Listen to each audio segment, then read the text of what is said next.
Jesus. Okay, that really pulls hard.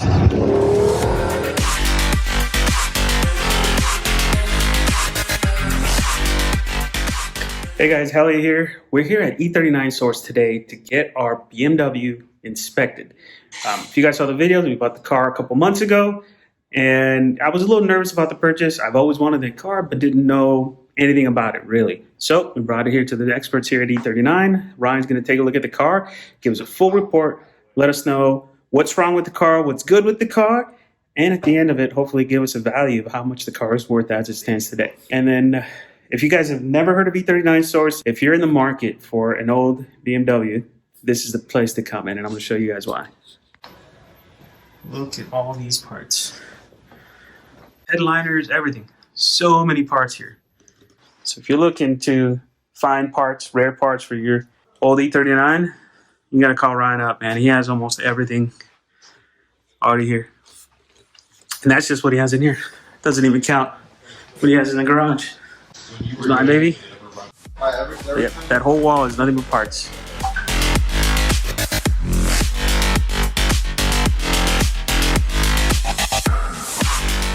So this one right here, looks like it's one of his customer's cars, was involved in an accident, and customer wanted it stripped. They're getting that taken care of and getting all the valuable parts off of it, and hopefully bring life to another E39.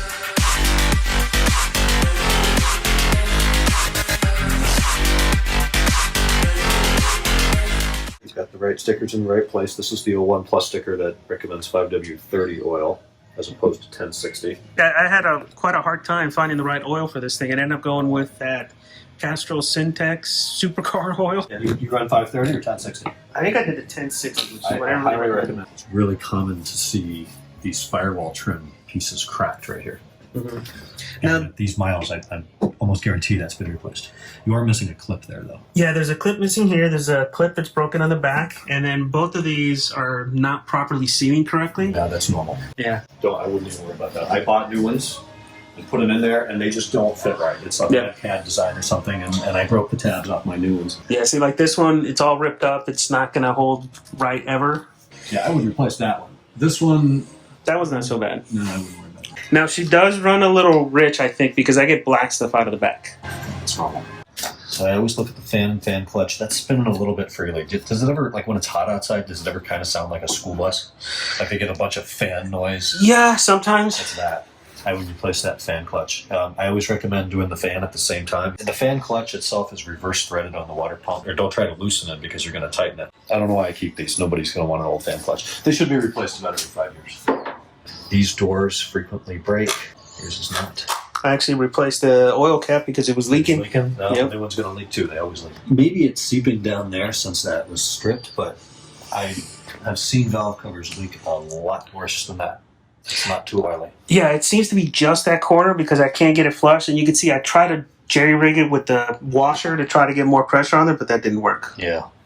Yeah, so the threads aren't strong enough. I just got to spend the time again and take the whole top of the engine off and do it right. Depot wiring and turn signals. That's like the only kind of sketchy part. Is this tape is not original. Windshield's been replaced. It's Pilkington. Pilkington's a good brand. Filter-wise, have you done these? I have not. I would replace it just due to how dirty it is. Yeah, I need to. See, I wasn't too worried about it because the other side's getting some nice exhaust fumes in there. Yeah. I'll keep you awake, right? Yeah. You've got seepage along that bottom one again. Shit. A little bit. You know, it's not dripping, but it is seeping. Now, I always see seepage around this stuff right here too. Like, I can never get that cleaned. Here's what I would do. There's a gasket, an O-ring, on the lid. Also, fluid level's a little low. It's supposed to be super red, not brown. Yeah, I would flush that. It smells a little burnt. But there's an O-ring here. Mm-hmm. And you can barely see it. It looks like plastic because it's so old. It's flattened out and it's not sealing the reservoir anymore. So we add that to the list. These bushings that hold this thing and the oil filter housing onto this bracket wear out. Yours are good. And they're even OEM. Hood sensor solid. This wire is technically supposed to be back behind there. Yeah, we've taken this out a few times though. It's actually broken. Yeah. This whole side's all messed up.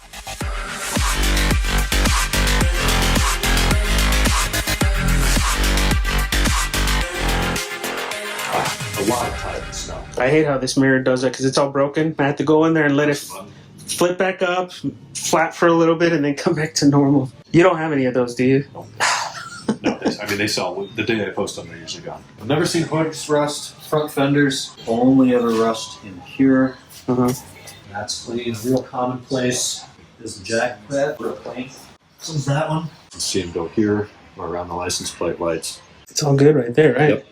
A little paint blemish, but no corrosion. I've seen this lip rust. Got a broken clip back there. Yeah, you've got a couple of. Yeah. See if I have some of those. I keep a ton of hardware around, so Okay, great. probably hook you up with that. Yeah, because those are expensive. Those are like $5 a pop. This is all good. This all looks great.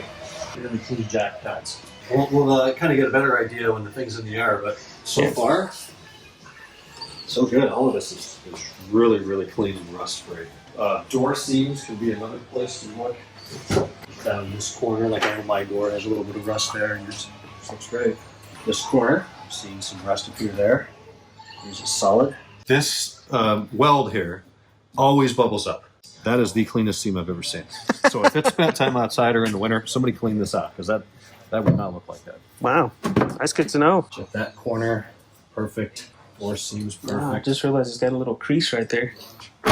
Yep, that's a weird spot. That would be glue pullable, or they might be able to get on the inside and push that out. Exterior body inspection for corrosion is complete, and you've got 0. That's amazing, dude. Absolutely 0. A 16-year-old car with no corrosion, that's crazy. You're doing really well so far for the amount of miles. I see you have M audio, those 2 big subwoofers. Yes. M audio option. So the only option you're missing, you don't have park distance control. Nice, solid shut too. Windshield gasket, MIA. Well, it's a 2-piece part, but as it fails and falls apart, it comes off in 4 pieces. This bottom piece of trim here is a separate part number and a separate piece. You can tell there's been no body work back here because, well, not definitively, but everybody always puts this gasket on backwards. If you took the plate off, you'd see the VIN sticker right here. And if that's all messed up, then it's been painted, but I have no reason to think that this panel's been painted. You want to pull the plate and check for sticker? Sure, might as well. We're here. Yeah, it's there. So it is there?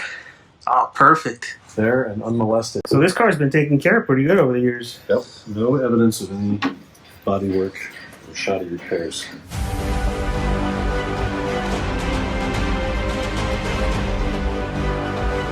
And we're going to do a tool audit. See what you've got going on in here. Oh, pretty good. Guess what I'm missing that all cars miss? The 10 mil. So US cars skipped this tool. This would be a spark plug socket. And then they skipped this little 10 millimeter socket. They skipped the warning triangle that would sit here.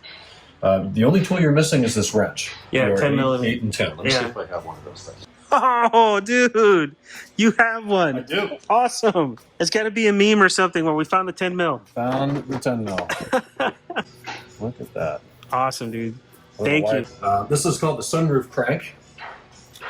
You've got the tow hook. Looks like it's never been used. That's a good side. Your screwdriver here is your 2-piece, which is nice. And then this is actually a wheel hanger tool, because I've never used it for installation, but you put it in one of the lug nut holes and then slide the wheel on there, and it holds the wheel while you fiddle with the bolts. And your nav computer is sitting at a weird angle. Yeah, like I said, there's been some work done here, and none of it has been great. It's like the bracket was incorrectly sandwiched. The amp's not good. That amp, if I were to put the regular radio on it, it would need to be reset twice a week. I would have to reset the whole car twice a week. That's annoying, so. Yes, that's why I went with aftermarket, because it was just too expensive. This isn't broken. It's really common that door breaks, but it's not. And you even have a tire bomb. Wow, look, yours has never even been opened. It's all sealed up. Yep. But this is the tire bomb and inflator. I'm not going to unpackage it, but original and never used, and certainly expired. These canisters only go like 2 or 3 years. You are actually missing a piece of trim. It's supposed to be a styrofoam thing that seats down in there. Let me check my interior inventory. Oh my God, look at all this stuff. Yeah, sorry about the mess, but Dude, headliners, dashboards. Wow. door panels and all these drawers even have stuff in them. So these are M audio front speakers, like what your car has. This is what the speaker cones look like. Yeah, I've opened that up and seen that. Much nicer speaker cone than the stock stuff. Standard non-M audio speaker cone looks like this. Yeah, big difference. Do you have the M audio subs as well? Those sell super fast. Yeah, I know. So that holds it in a little bit better? Yeah, it kind of just fills up the area. It gives you a little tray that you Okay. can use to store stuff.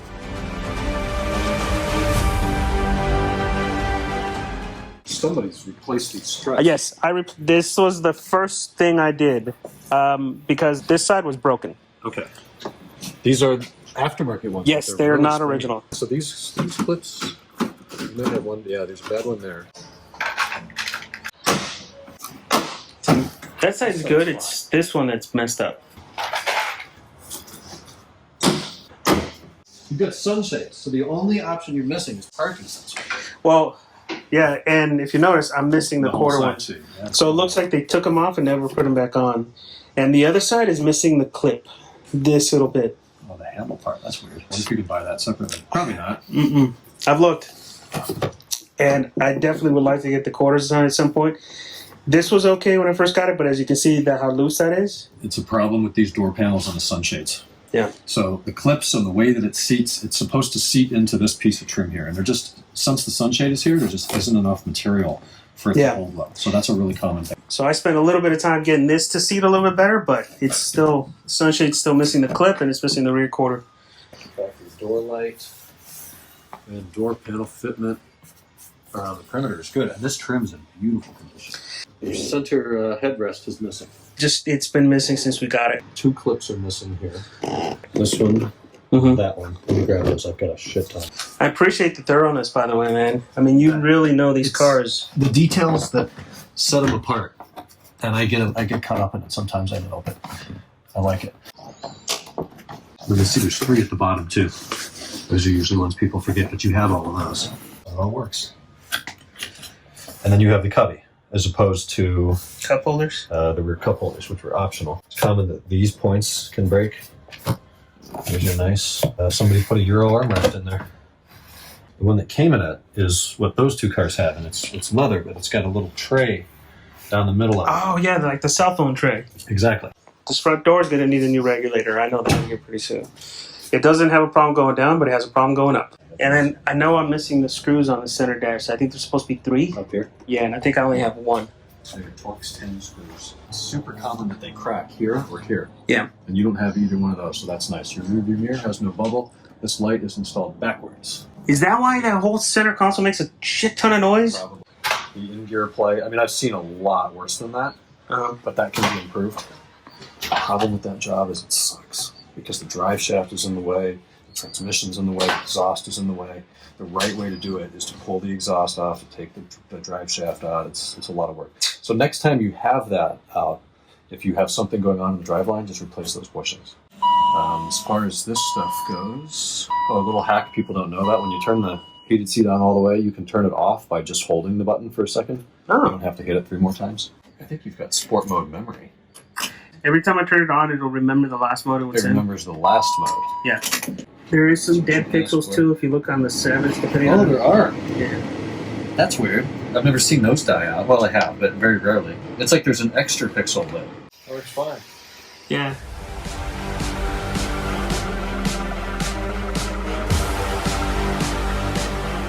So like, this is the part that I'm most concerned about. So I did do a diff oil change on this. That was like one of the first things because 225, chances are it's never been done. What does the fluid look like? It was black.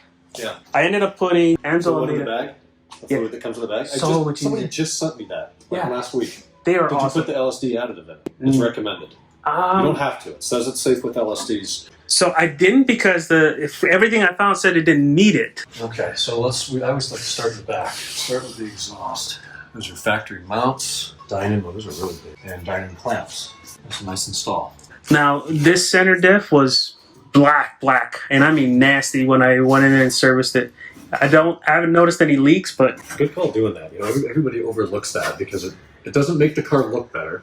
And it doesn't directly or immediately make it drive better, but it certainly will last longer. So, Dynon sway bar. I noticed that both actually, sway bar bushings are just really pinched, yeah. cracked, and dry. These are the differential bushings here. There's a little crack in the top. They're not begging to be replaced right now.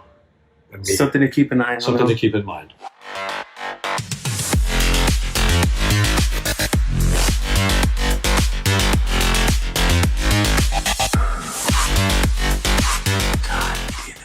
Subframe is real clean. These bushings here suck to replace. And unfortunately, you've got a big crack. No. Yeah, I mean, it's normal with these miles. See that crack right above my thumb? Yep. So I would do this one and I would do this one at the same time because you already have the arm down when you're doing it. BMW does not sell them independently. They want to sell you this entire arm, which if it weren't so damn expensive, I would recommend that because it would be easier to just take this arm out and replace it and put a new one in and probably also do your ball joint here at the same time. Although, at least this one passes a visual inspection. I thought I saw on ECS they had kits to replace all these. The problem is pushing these out. These were never designed to be pressed out. So I actually had to pick up this press, and then I had to go over to Harbor Freight and buy a 20-ton bottle jack. And this 20-ton bottle jack was stressed pushing those bushings out. Yeah, and you have I've to seen buy the a kit videos with the different cups, and Yep. it's intense. And when those things pop out, don't have any feet under there because they'll go through the floor. Fuck, dude, I may have to contract you for that. Yeah, I don't know if I want to do it. I don't blame you. It sucks that much. I see you did the drain and fill plugs. Yes. Good call. Which I gotta tell you, man, this is a well-designed diff to have those like that. Then you know the new ones don't. I hear. I know. New BMWs, they're not even. Almost no new cars do that. Front diff mount looks okay. They're a little dry, but they're not open. They're pretty easy to replace though. You might have an axle flange leak. Where did I see that? Yeah, right here. See all this caked oil? Yeah. So there's output seals on the differential that are just a joy to get to. They seep and you just change the fluid. I wouldn't worry about it. I would just wait till it gets worse, honestly. Yeah. In my car. These are the newer style mounts. The old ones are red. These new ones are black. And they're tight and not bent, so you're solid there. What is this? Oh, because these are diamond headers. I'm going to have to take a picture of that. That is beautiful. So these cats have been replaced. There's not supposed to be a cut and clamp here. Mine have been replaced too. These are weird. Why is there a second set of bungs? They drilled new bungs on them? Yeah, I think the guy said that he had it set up so he can do a straight pipe exhaust on here at some point. So I don't know if he had it so that he can do a quick disconnect and remove it and put something else on here. I don't know what. Yeah, something's up with that. Like they plugged up the original exhaust. These are your post-cat O2 sensors. So they plugged up the original bungs and then drilled new ones and then kind of some shoddy welding around that. Up here, trans mounts aren't totally flattened, which is nice. Flex disc, this thing, it's called the Jubo, Guibo, or Flex disc, is good. A lot of times you see those all cracked up. Unfortunately, we cannot get a visual inspection on this drive shaft center support bearing. It's right about here, so you have to pull the exhaust and the heat shielding to even see it. But there's a center support bearing that's just a bearing and a little bracket that bolts to the chassis. Those very commonly wear and create like ticking noises when you first go in gear or reverse and then forwards. They click because the bearings themselves are worn out. Luckily, I don't have that noise. Now this worries me.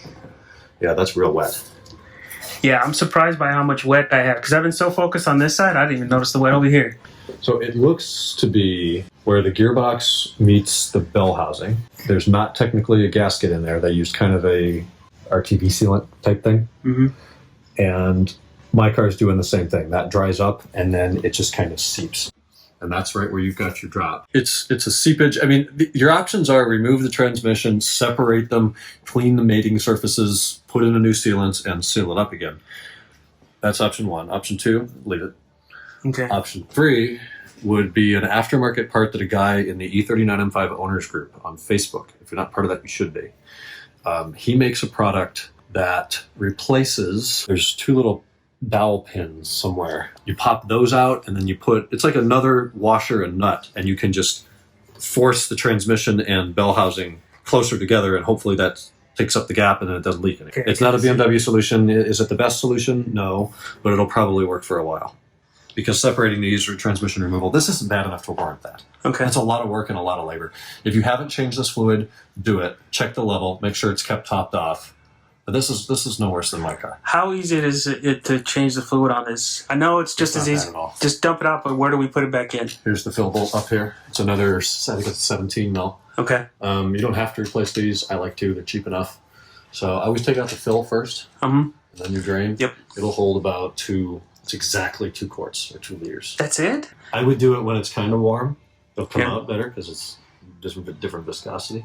All right, so I'm definitely going to do that here pretty soon. Yeah, it's cheap. Transmissions always worry me. Transmissions and brakes. Use Royal Purple Synchro Max as your manual MTF, manual transmission. Passenger wishbone ball joints. I'll call it the straight controller. And these are real easy to replace, but the ball joint can't be replaced independently, so you're going to lose this bushing too. Yeah, because the ball joint's part of the arm. So to get a new ball joint, you got to buy a new arm. And now the new arm is going to come with the stock bushing. Something is funky with that. That is not supposed to be a big welded mess like that? Yeah, I mean, it works. This is the headlight aiming sensor on the suspension. Tie rod. It looks like JB Weld, doesn't it? Yeah, it kind of does. It might be. This tie rod boot is very quickly approaching its end.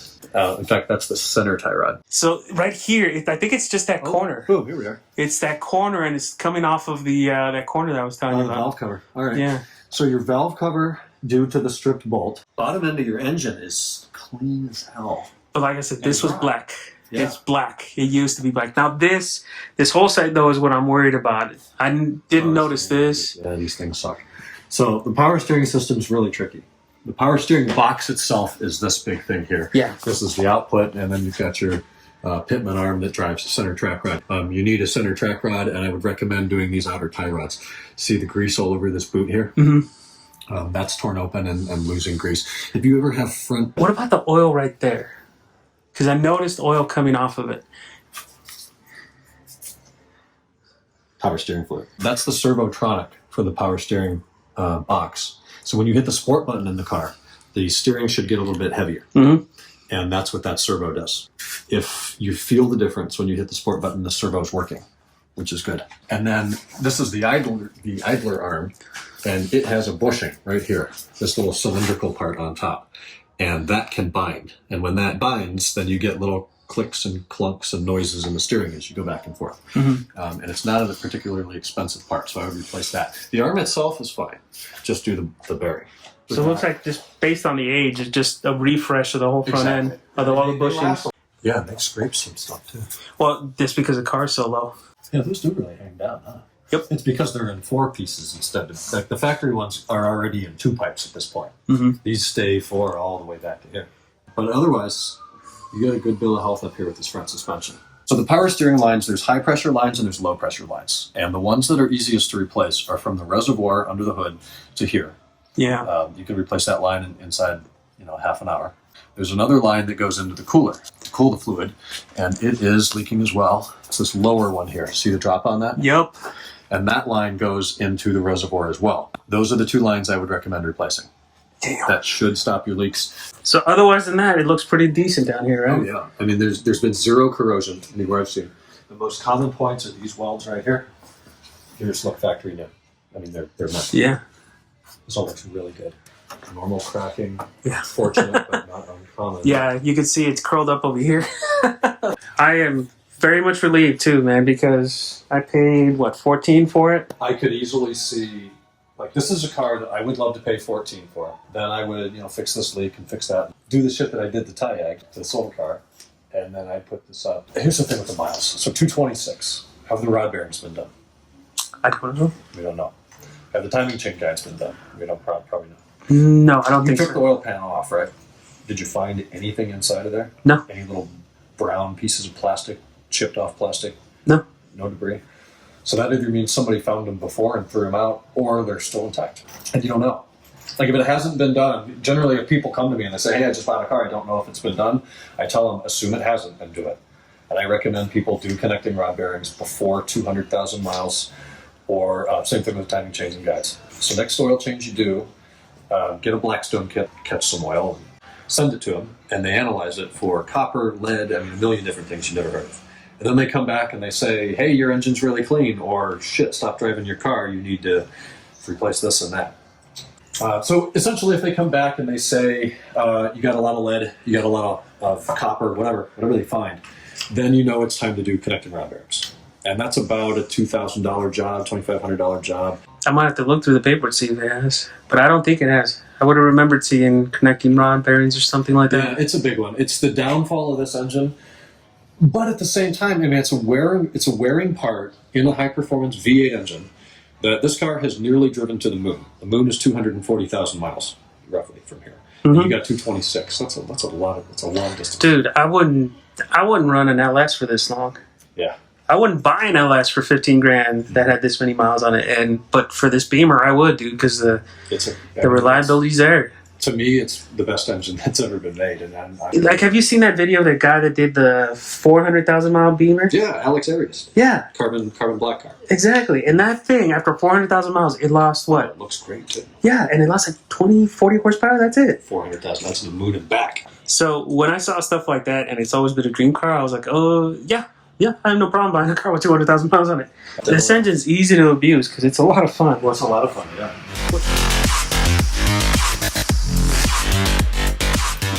So the first thing we can see here, the VINs match up. So the IKE is this instrument cluster. The EWS is the security system computer, which is behind my left knee. And the VINs are the same. If the car were in an accident and somebody swapped parts around, you might see the VINs being different. So that's a good sign.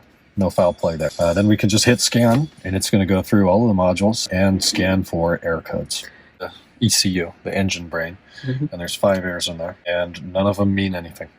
So do you want me to clear this stuff or just leave it? Clear it. Right, let's clear it. If it doesn't mean anything, let's clear it. No trouble codes that I would worry about at all in the engine, which is a great sign. SRS, that's the SRS airbag supplementary restraint system. Fault lamp, short circuit, negative or open circuit. Power supply under voltage, fault lamp, short circuit to negative or open circuit. Well, they're shadow codes, meaning they were once there and now they're not. So maybe you had a bad battery once that was dying and it didn't give enough voltage to some of these modules and the modules freaked out and reported codes.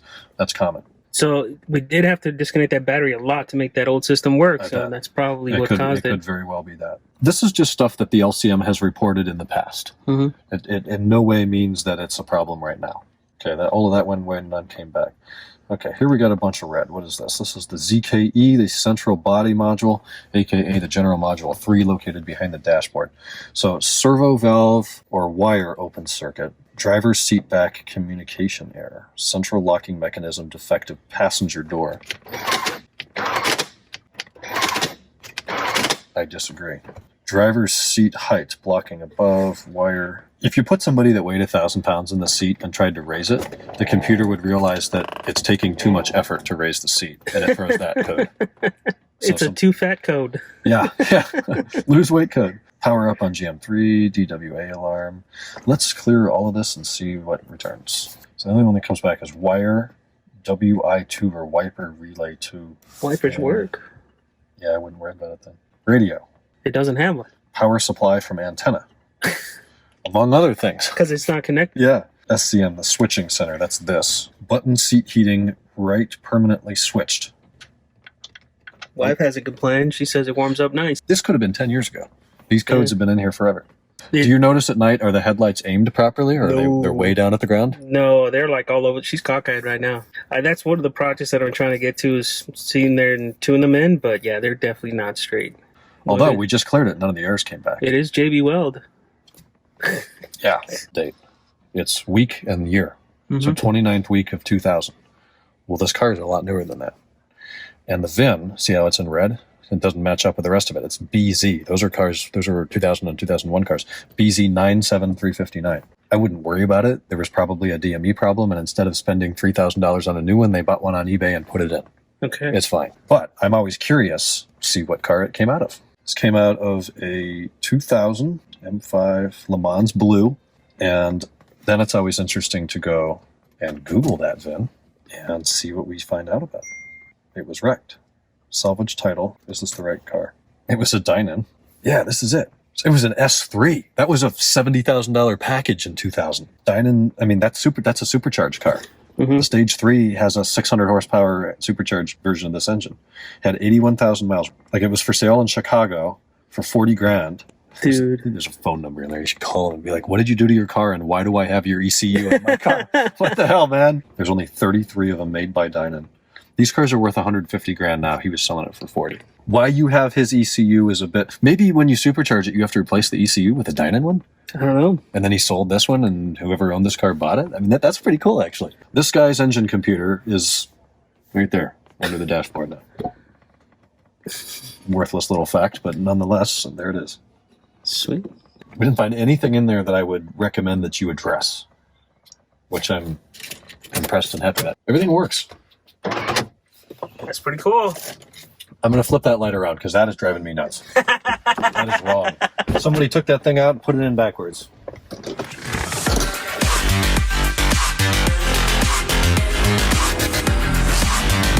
can totally hear the headers too. You get a... Wow, like all that's all header. Dude, wait till you get it to the higher RPMs. It sounds like a race car. I don't know. I don't think I've ever driven. This is dangerous. I've never driven one of these for that. You're making me spend $5,000 this weekend. So, while things are still cold, the difference is I can tell over my car. I can totally hear the headers. You get more airflow noise, more muscle car sound up front. But then it all goes away. When you want to be good, it goes away. But even at low RPMs, you breathe on the throttle again, and you can just hear it breathing. I'm just trying to think like what Dynan was aiming for, because they wanted more power, they wanted an aggressive header, but they also wanted to still permit you to kind of drive this car every day. When you really get into it, it kind of feels like a turbo car, the way the power comes in all of a sudden. Because it really comes alive over 3,000 RPMs when you really want to push it hard, and you quickly go from 3,000 to 7,200 in no time. And does it go to 7,200? Oh, yeah. The stock is 7,000, so somebody did a RPM increase or a limiter increase. Yep. Probably the Dynan 2. Dynan 2, and I think takes you all the way up to 7,200. Can we beat the 328 XI? That's the question. If I don't stall it, the answer is yes. No contest. I'm not good at that throttle. Oh my god. Oh, the clutch plate's hard. Oh, Jesus. Okay. That really pulls hard above that 3,500. Oh, yeah. I'm telling you, it feels like a turbo. Yeah. And it does. It builds like a lot. Holy shit, even more. Yep. That's awesome. And that noise it makes, too. Yeah. I love that noise. You can hear so much. You can hear it breathing so well. And it's not even induction. It's just the exhaust is, I don't know if they're thin wall headers or just the enhanced airflow. Yep. That's a noticeable difference. It pulls so hard that I did a pull like that with my buddy in here, and it blew his sunglasses off his head.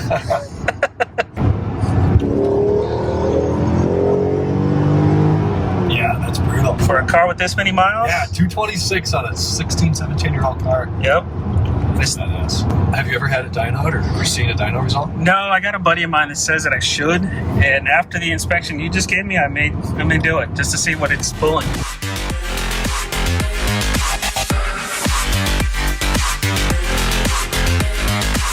So, moment of truth, man. What do you think it's worth as it stands right now? Okay, so I'm going to list the things that really help the value and then the things that hurt the value. Help the value. Year, color, condition everywhere. Interior, exterior, underneath. All the Dynan stuff. Anything Dynan, especially those headers and the fact that you have the springs and the struts. You have everything but the supercharger. And if the people watching, if they know anything about Dynan, they're going to be like, oh, you don't have this. There's a couple little things, of course, but you have everything else. Even the Dynan strut tower brace. All of that adds a ton of value. What hurts value?